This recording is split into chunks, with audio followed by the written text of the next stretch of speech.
Be not afraid.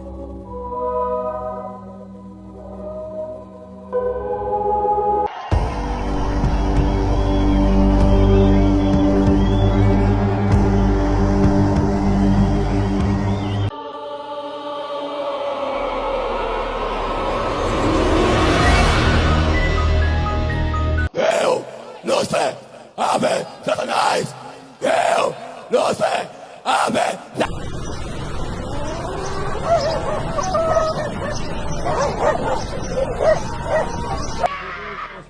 È di Cristo, è di Cristo, è di Cristo. Ecco, ecco. What I have been able to do as of late is convince him that he's not the God of the Bible. Now, I've been real successful. This Goliath of a beast was one of the first talked about. Not the first beast, that's a completely different thing. Also terrifying. The Behemoth, God's secret weapon, and apparently the first thing he created. Hadn't made us in his image yet, so this hippo tank Elder Scrolls boss was what God went with. One of the most popular and revered creatures in the Bible. Quote, "Behold now Behemoth, which I made with thee. He eateth grass like an ox, he moveth his tail like a cedar, his bones are as strong as pieces of brass, his bones are like bars of iron." Yeah, this is definitely a dinosaur, right? Right? Scholars seem to think that the behemoth is an aggressive exaggeration of a large hippopotamus or rhinoceros. Opening up its mouth and swallowing a river could literally mean it's just an animal thirsty. In 2003, French scientists working in Pakistan claimed to have discovered an extinct species of rhinoceros called a Ethereum, which was much larger, much scarier, and matched the physical description given in the Book of Job. Yeah, that's terrifying stuff. Number 4, Cherubim. These cute flying baby angels we see on soap ads and bottles are a lot scarier and much more sinister than the blonde cupids we're used to seeing. The cherubs, or cherubim, are God's throne bearers and appear over 90 times in the Bible. The Hebrew text says cherubim is a celestial winged being who represents God's spirit on earth and symbolizes the worship of God. In Ezekiel, cherubim are described as angelic creatures with 2 sets of wings and 4 faces: lion, ox, human, and eagle. Okay, this is getting scarier and scarier. The 4 faces of the cherubim apparently represent the 4 domains of God's rule. The lion represents wild animals, man represents humanity, ox represents domestic animals, and the eagle represents birds. Aren't those all wild animals? I don't know. The cherubim appear in several texts of the Bible, including Genesis, Ezekiel, Kings, and Revelation. Yeah, so lots of people were seeing these things, and they all kind of sound somewhat the same. They all oddly say 4 faces. Like every which way they turned, they could see a face. Some say, quote, "They move quickly, using a wheel within a wheel, and their wings cover their body." Question, what's with all the wheels? People just like looking up into the sky all day must have had like severe floaters in their eyes, because a wheel and a cute baby angel thing look completely different, no? A conjoined wingspan of the 4 cherubim are described as forming a divine chariot, the so-called mercy seat of the Ark of the Covenant. 2 cherubim make the Ark and form a space through which Yahweh would appear in Ezekiel's visions. The status of the cherubim are a sort of vehicle for Yahweh in the book of Samuel. So in a sense, they're kind of God's messengers, you know, bringing things up and down from him and to him, including him. Gotcha. A vehicle. Yeah, a vehicle. These images are terrifying. Yeah, and that's a mothership right there. That's a mothership. Okay? Number 3, unicorns. Hold up. This is scarier than the devil, right? Unicorns? Really? Oh yeah. No, not the glittery ones with Farrah Fawcett hair like Hercules rides. More like a firstborn bull. Giant, with a huge spear on its head. He has majesty, and his horns are the horns of a wild ox, and with them he shall gore the peoples, all of them, to the ends of the earth.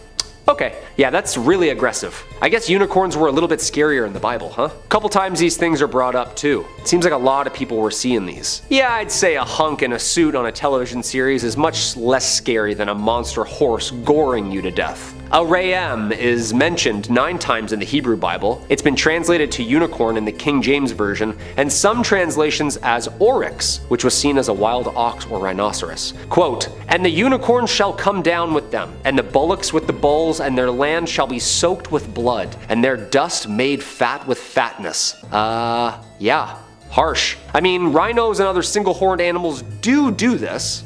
The Bible describes unicorns skipping like calves, traveling like bulls, and bleeding when they die, so they were real and very mortal, mostly believed to be an exaggeration though. Even Julius Caesar speaks of them. Quote, a little below the elephant in size and appearance, color, and shape of a bull, their strength and speed are extraordinary. They spare neither man nor wild beast. Were the ancients seeing like giant extinct rhinos, or were these flying evil narwhals just goring everyone to the end of the earth? Who knows? Sure sounds like it. Number 2, locusts. Dude, I'm already afraid of the 12-inch flying praying mantises that do exist today. I can't imagine what these things looked like. Imagine a dog-sized flying insect blocking out the sun because there's so many of them. Abaddon's locusts. These things were terrifying. The Bible has this to say about them. The 5th angel, apparently Abaddon, sounded his trumpet, and I saw a star that had fallen from the sky to the earth. The star was given the key to the shaft of the abyss. When he opened the abyss, smoke rose from it like the smoke from a gigantic furnace. The sun and sky were darkened by smoke from the abyss, and out of the smoke, locusts came down upon the earth and were given power like that of scorpions. These demon bugs are well detailed in the Bible. They're described as, quote, horse-like creatures preparing for battle, adorned with crowns of gold above their head. Their face is like a man, but woman's hair with lion's teeth. Their body was locust-like, covered with iron breastplates. They have scorpion-like stings on their tails and razor-sharp claws, and the sound of their army will be like 1,000,000 horses marching to the battlefield. Dude, that's a locust? Like a locust, the bug? No, I don't think so. They will be freed by their master Abaddon from the bottomless pit and will torment all of the remaining sinners on earth for 5 months. Abaddon is described as the king of the army of locusts. Yeah, guy's really into bugs. Yeah, that's like some Fear Factor stuff right there. Just like 1,000,000 bugs swarming you? No thanks. And coming in at number 1, the dragon. Okay, there's some speculation here that this thing is the devil himself. The devil and the dragon. But also this thing apparently lives with the devil. I don't know, people were saying mixed things, but important thing is, things weren't too literal back then, and they were really spiritual. People were just trying to explain what they were seeing and feeling the best way they could. But yes, there was dragons. Yeah, we have the skeleton bones. Okay? And before you're picturing something fun like Dudley the Dragon or the ones that talk in The Hobbit who sit atop gold, no. Picture when it sneezes, it flashes light. Its eyes are like the red of dawn. Lightning leaps from its mouth. Flames of fire flash out. Smoke streams from its nostrils like steam from a pot heated over burning rushes. Its breath would kindle coals, for flames shoot from its mouth. Yeah, this thing, terrifying. Tremendous strength of Leviathan's neck strikes terror wherever it goes. Its flesh is hard and firm and cannot be penetrated. Job 41:18-23. This great dragon, the ancient serpent called the devil or Satan, the one deceiving the whole world, was thrown down to the earth with all the angels. And I saw 3 evil spirits that looked like frogs leap from its mouth of the dragon, the beast and the false prophet. They are demonic spirits who work miracles and go out to the rulers of the world to gather them for battle against the Lord on that great judgment day of God the Almighty. He seized the dragon, that old serpent who is the devil, Satan, and bound him in chains for thousands years. The angel threw him into the bottomless pit, which he then shut and locked so Satan could not deceive the nations anymore until 1,000 years were finished. Okay, yeah, that sounds like one giant amazing cutscene from a God of War game. Just chucking a dragon into a pit? Also, it's 2022. We better lock that thing back up. It's been more than 1,000 years now, no? Quote, and behold, a great red dragon having 7 heads and 10 horns, and on his heads were 7 diadems. Okay, so it wears 7 crowns. Maybe this thing is the devil. It's mentioned numerous times in the Bible. I've seen Game of Thrones. This thing is scary. Yeah. In at 5, Aquil. Now, there is very little known about Aquil, but what we know is that he is the demon who presides over Sundays and exists within Christian mythology. His purpose is to destroy and degrade the practice of keeping the Sabbath holy, which might not sound absolutely terrible, but if this dude possesses the wrong person, it could be bad news bears for all of us. Imagine the president, a prime minister, even one senator possessed, and suddenly we have to work 7 days a week without a single day off. Yeah. Okay, it's a stretch, but there's a reason he is at our number 5. Honestly, no one wants to work long weekends. Just saying. Also, apologies in advance if I pronounce all these names wrong. I'm not a demon. Shh, I am. In at 4, Sergat. Now, Sergat is a minor demon referenced in the grimoire of Pope Honorius, but this does not diminish the fact that he is straight up evil. He is listed as, I quote, Sergat who opens all locks, and his opposite is actually our previous number, Aquil. So before we even get into this demon, we should discuss how many demons are actually mentioned in the Great Grimoire of Honorius. Who was he? Historians aren't even sure, but they do think that he was Honorius III, who was the Pope from 1216 to 1227. Now, no one is quite sure if he wrote the book or not, but he is famous among popes for deliberately conducting ceremonies to summon demons so he could banish the demons back down to hell. A little odd. This dude does not mess around. Now, how does Sergat come into play? Well, as previously mentioned, he makes appearances in the Grimoire of Honorius, and he is incredibly deceptive and cunning, making him one of the most terrifying demons throughout history. And in the Bible. Yeah, he's there too. Now, as quoted before, this dude is known as the one who opens all locks, which essentially means he is capable of understanding and opening any and all locks in the entire world, making it almost impossible to escape him or conceal yourself from him. When someone becomes Sergat's target, he relentlessly pursues them no matter how hard they try to escape, and once he reaches his victims, he frightens them by presenting them with images that result in them going mad. Yikes, don't summon this bad boy. In at 3, Agarus. Agarus is a demon described in demonological grimoires as a duke, under the power of the East, an old man riding upon a crocodile and carrying a hawk on his fist. Agarus is known to teach languages, however he also stops and retrieves runaways, causes earthquakes, and grants noble titles. Now, I shouldn't technically be saying he, because Agarus can be a man or a woman. If the demon is a man, the man is old and riding said crocodile. If the demon is a woman, she is young and angelically beautiful. Now, it's surprising how many demons are teachers. They instruct those they visit or possess, and grant knowledge and power, so I guess it's not all bad. The exorcists seem to miss out that little nugget of information. Now, although this demon is downright evil, he or she will grant you the knowledge of every language in the world. However, the bad news, he or she will only teach you the foulest and most offensive words, so say bye bye to your friends, I guess. Yeah, you'll be educated, but you will be vile beyond belief. So, you'll be me. In at 2, Renove. In demonology, Renove is described as a Marquis and the Great Earl of Hell, hence why he is number 2 on our list. This dude commands 20 legions of demons, making him one of the most notorious demons throughout history, one that you certainly don't want to be messing around with. Now, what makes him quite the enigma is that yes, he's awful, the worst, but he's also somewhat of a scholar. He teaches art, rhetoric languages, and gives loyal servants the favor of friends and foes. Now, you may be familiar with this demon, as he is the one who wrote How to Win Friends and Influence People, which is horrible enough, but what makes this demon truly terrible is that he is the taker of old souls. Basically, this means anyone who is older looking, or looks a little under the weather, Renove will claim them. Also, pets are not immune to this. He will kill them too. Your best option is just to steer clear of all your elderly relatives, and consider getting a new, younger looking pet. Just saying, they gotta go.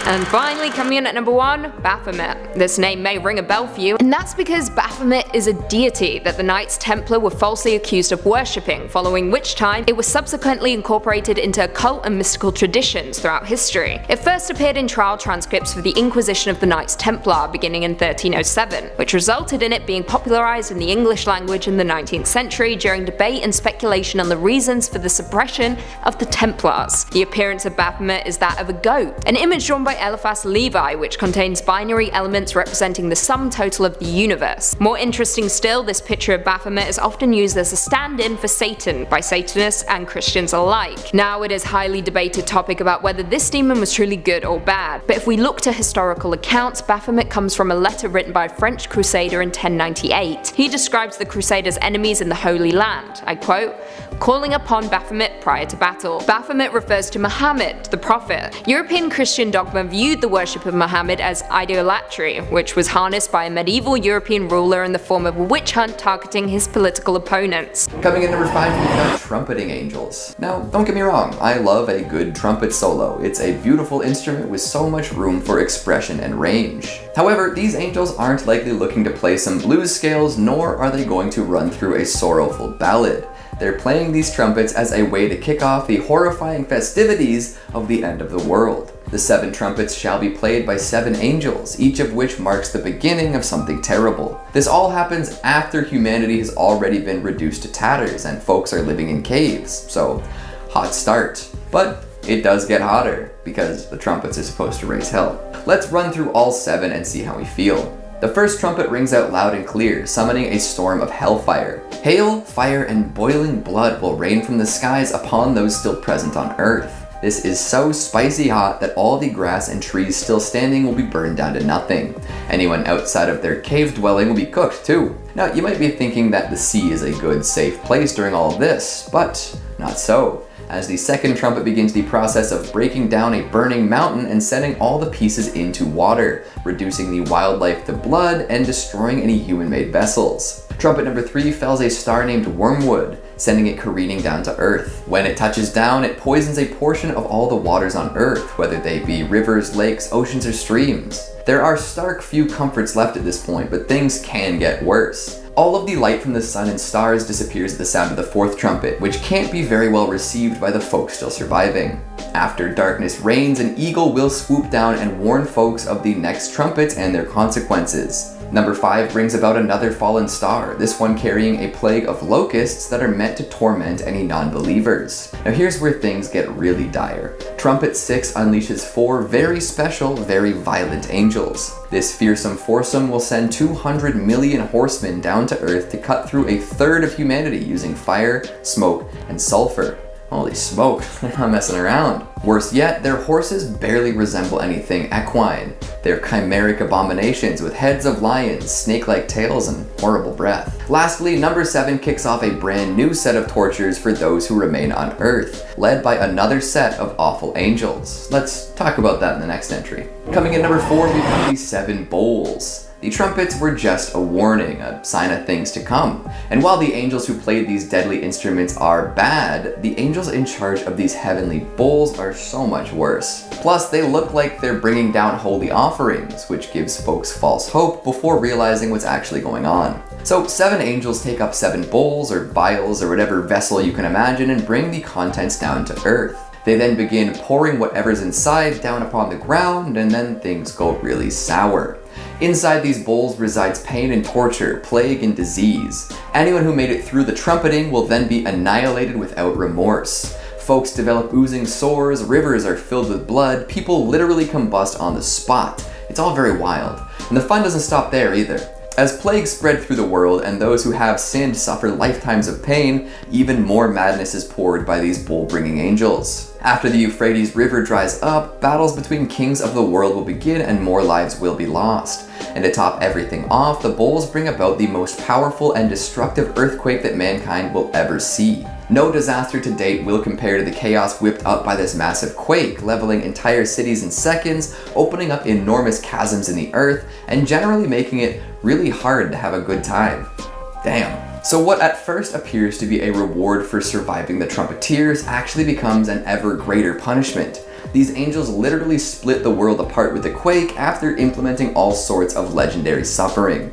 Jeez Louise, I thought these guys were supposed to protect and watch over humanity, not absolutely annihilate everyone. Coming in number 3, we've got the false prophet. Whether this is actually an angel or not is a point of contention, but I believe that this presence is employed by the heavens regardless. So we'll allow it. This beastly brute will arrive just in time to sway the hearts of weaker humans, and then condemn them for falling to his trickery. During the divine trumpet solo, a horrifying beast will emerge from the sea, killing many. However, the beast will be injured after this. Once that is complete, the false prophet will rise. This entity will force anyone around to worship the first beast, causing them to be branded with the mark of the beast, or 666. Any who comply will be damned, of course, and will also suffer immensely once the plagues from the bowls rain down. But really, did any mortal have a choice in the matter? The beast from the sea is powerful enough to frighten anyone into submission, so what else are they supposed to do? During a rain of hellfire like that, there's not too much in terms of rational thinking or hope.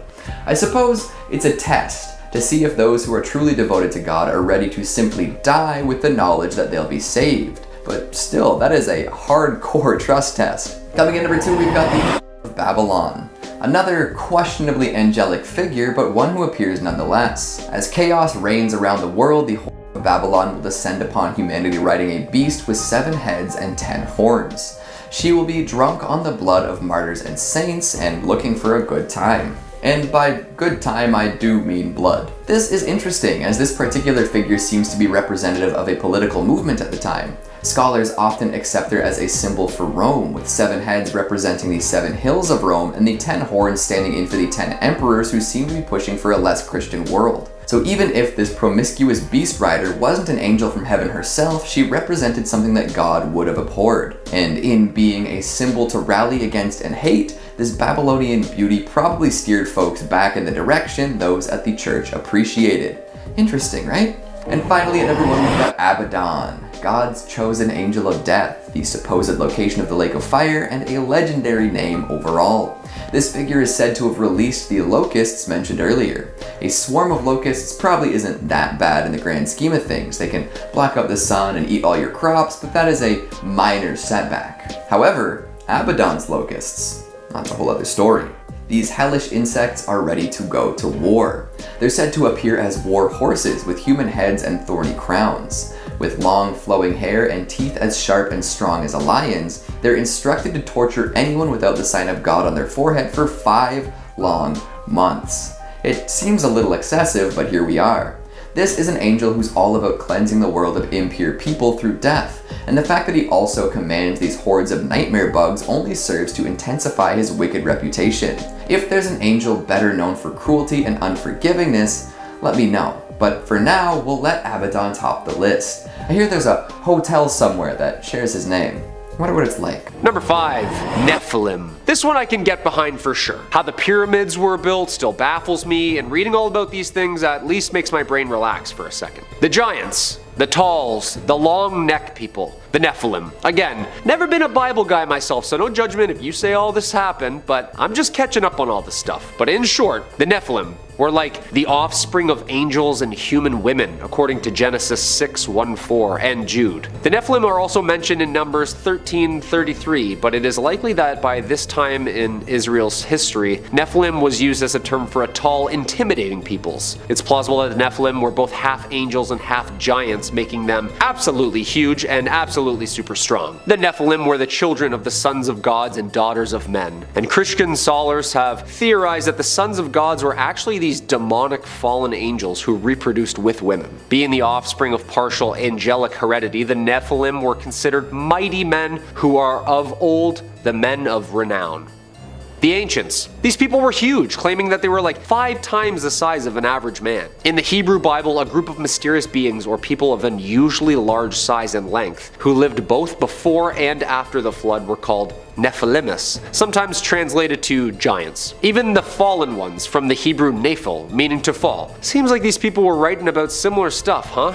Spooky. Number 4, 200 million horsemen. This next one is not really a creature as much as it's the end of a lot of all of us. All this Armageddon stuff they were saying, that's some pretty strange stuff that's on its way. Book of Revelation stuff, you know? Quote, I saw as God wanted to show me the horses and the men on them. The men had pieces of iron on their chests. These were red like fire and blue like the sky and yellow like sulfur. The heads of the horses looked like the heads of lions. Fire and smoke and sulfur came out of their mouths. 1/3 part of all man was killed by the fire and smoke and sulfur that came out of their mouths. Word for word. Horsemen or ancient biblical technology? This sounds horrifying. Also, 200 million? That's a lot of flying flaming horses just trucking around the skies and sands like giant tanks, firing fire out of their mouths and nose. As I looked, behold, a stormy wind came out of the north, and a great cloud with brightness around it, and fire flashing forth continually, and in the midst of the fire,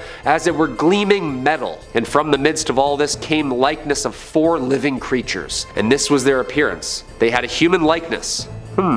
Okay. You put a Baja hoodie on me at a Dave Matthews concert and hear me saying all that stuff, you probably just think I'm some sci-fi stoner. Nope. This is riveting material, folks. I need to read this thing front to back. Apparently this force was supposed to have taken out, or is going to take out, 1/3 of the entire world's population. I know like 3 things that can do that. Pandemics, missiles, and floods. However, if men and horses showed up with lion heads breathing fire, it's safe to say it's game over. Number 2. Archangel Michael. It is said that the angels are not humans, but creatures made from God's creation. I've also seen what the Bible describes angels looking like, and it's not handsome people with wings. Apparently a lot of these things people really couldn't even describe what they were seeing in front of them. But we'll get to what these things look like in a minute. Of those creatures, Satan, aka Lucifer, is one. The one. However, here is even one creature that Satan fears more than any creature, and that's fellow Archangel Michael, or Saint Michael. Some say they're brothers, some say they were on the same team for a bit. This is some good stuff, people. Quote, "Now war arose in heaven, Michael and his angels fighting against the dragon, and the dragon and his angels fought back. But he was defeated, and there was no longer any place for them in heaven. And the great dragon was thrown down, that ancient serpent who is called the devil and Satan, the deceiver of the whole world. He was thrown down to the earth, and his angels were thrown down with him." Revelation 12:7-9. Okay, so hold on. He and them are all down here with us? That's terrifying. Apparently Michael led that army that won, so whatever scares Satan scares the hell out of me as well. Also, all these pictures and statues of him and like window panes are all of him like wielding a giant sword made of light, just stepping on Satan's back as a hero. That's pretty intimidating, not gonna lie. And coming in at the number 1 spot, Ophanim. Okay, so what angels actually looked like apparently was like giant geometrical feathers with eyes and a consciousness. Some had horns, some had hooves, lots of gold and metal colors. This next thing doesn't even make sense to my brain. I feel like this is an anthill trying to understand an iPhone. Quote, "As I looked at the living creatures, I saw a wheel on the ground beside each creature with its 4 faces. This was the appearance and structure of the wheels. They sparked like topaz, and all 4 looked alike. Each appeared to be made like a wheel, intersecting a wheel. As they moved, they would go in any one of the 4 directions the creatures were faced. The wheels did not change direction as the creatures went. Their rims were high and awesome, and all 4 rims were full of eyes all around." Ezekiel 1:15-18. First off, is this thing even a creature? Yeah, everything I see here is an alien. Is this just us trying to process some sort of like energy being with eyes? Because if I saw Lucifer that looks like the hunk on the Netflix show, and then I saw this thing? One of the Dead Sea Scrolls interprets them as angels. Late sections of the Book of Enoch interprets them as class of celestial beings who don't sleep and guard the throne of God. Whatever this thing or things are, it sounds and looks absolutely horrifying. How could you paint that on a ceiling? I would just give up and paint wings and a halo as well. For real though, like that is a spaceship of some sort, isn't it? I mean, I understand the times, maybe the science wasn't there, but this thing is straight out of a sci-fi novel. In at 5, Mammon. In the New Testament of the Bible, Mammon is a fallen angel. His name is thought to mean money, material, wealth, or any entity that promises wealth. He's essentially the embodiment of the cardinal sin, greed. Sounds like a swell guy. He is associated with the greedy pursuit of gain. I quote, "You cannot serve both God and Mammon." He is often personified as a deity and is included amongst the 7 princes of hell. According to some readings, he is the son of Lucifer himself, conceived before his father fell from heaven and born after he was sent to hell. Before his fall from grace, I quote, "He was more interested in heaven's golden pavement than its celestial leader. From the underworld he comes up with schemes to manipulate humans into adding to his fortune. He is supposedly so powerful that innocent humans can be corrupted by him, adding to his treasures and fortunes instead of virtues that they can carry up to heaven." In at 4, Abaddon. Abaddon is known as the angel of the bottomless pit, one of the many fallen angels we have on our list. In the New Testament book of Revelation, they are described as the king of an army of locusts, as well as destroyer, the angel of the abyss. As the king of locusts, he has an army resembling horses with crowned human faces, women's hair, lion's teeth, wings, iron breastplates, and a scorpion stinger. Nasty. Many believe Abaddon to be the Antichrist, but others identify him as the angel as Satan. According to Revelation 9:1-11, after the 5th angel sounds his trumpet, a star falls from heaven and opens the bottomless pit. As a storm of smoke arises, and from the smoke a plague of locusts emerge to torment, but not kill, men who lack the seal of God on their foreheads for 5 months. His origin gets a little hazy, making him appear to be the servant of God, yet also a servant of Satan. I guess it's up to you what you believe. In at 3, Belphegor. Belphegor, along with a few other numbers on our list, is a demon and one of the 7 princes of hell. His powers are of seduction, seducing people with money and inventions, promising endless riches. His role as a demon is to turn humans against each other through means of wealth. He uses our gluttonous desires to drive man to evil, promising fortune in the end. Other reports label him as Hell's ambassador to France. Odd title, and his adversary is Saint Mary Magdalene, one of the patron saints of France. His origin is that of a fallen angel and a false god that Moses handed down the death penalty for worshipping. He was dispatched to earth by Satan to deceive mortals, often taking the form of a beautiful woman, typically naked. Although sometimes he can appear as a demon, sporting leathery flesh, horns, sharp teeth, and a gaping mouth, ready to destroy mankind. In at 2, Beelzebub. Identified in the New Testament, Beelzebub is the prince of demons. He holds a high position in Hell's hierarchy and supposedly led a successful revolt against the devil. He is the chief lieutenant of Lucifer, the emperor of Hell, and is often placed among the 3 most prominent fallen angels, the others being Lucifer and Leviathan. He is capable of flying, which is the worst, and is known as the Lord of the Fires or the Lord of the Flies. Beelzebub is rumored to be responsible for many demonic possessions throughout history. One of the most famous is the possession of Anneliese Michel, a teenager who was diagnosed with epilepsy before a number of exorcisms were later performed, eventually resulting in her death. Beelzebub was also believed to be sowing his influence in Salem, Massachusetts. His name was repeatedly mentioned during the Salem witch trials. And finally, in at number 1, Lucifer. In classical mythology, Lucifer, meaning the bringer of light, was the name of the planet Venus, though in many cases Lucifer was represented as a winged child pouring light from a jar, or even a man bearing a torch. Now in Christianity, as we know, Lucifer became so obsessed with his own beauty and intelligence that he began to desire the honor and power that belonged to God, corrupting him and forcing God to cast him down to the underworld. It is also noted that once he was cast down, he changed his name from Lucifer to Satan, meaning adversary, and following the second coming of Christ, he was bound to the pits of hell during the 1,000-year millennial kingdom over which Christ ruled. All in all, Satan is widely known as the devil himself, an evil entity that seduces humans into sin. He possesses power over the fallen world and a host of various demons. In Judaism, Satan is regarded as an agent subservient to God. There is no answer to whether Lucifer and Satan are 2 separate entities or whether Lucifer's fall from heaven created Satan, but an examination of several passages reveals that he can be none other than Satan, the devil himself.